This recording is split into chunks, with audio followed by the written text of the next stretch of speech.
Let's chika.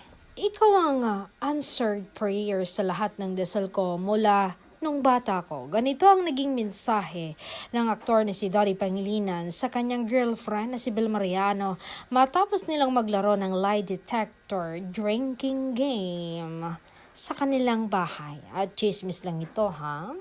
Thank you for what you do. You're an awesome person. Mensahe ni Donnie kay Belle.